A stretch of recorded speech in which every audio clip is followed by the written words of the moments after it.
আমরা বিভিন্ন অপপ্রচার যখন বের হই তারা বিভিন্নভাবে আমাদেরকে অপমানিত করতে থাকে, লাঞ্ছনা করতে থাকে। কিন্তু অত্যন্ত দুঃখের বিষয় জানানো যাইতেছে যে গতকালকে তারা সরাসরি আমাদের বোনদের গায়ে হাত দিয়েছে। প্রশাসনের কাছে আমরা এর সুষ্ঠু বিচার চাই। আমরা বাংলাদেশের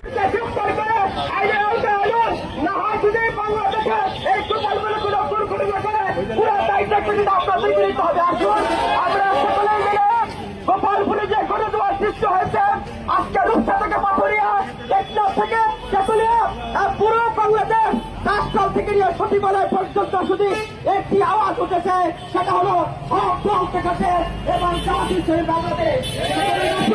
আগামী দিনে আমরা আল কোরআনের বাংলাদেশ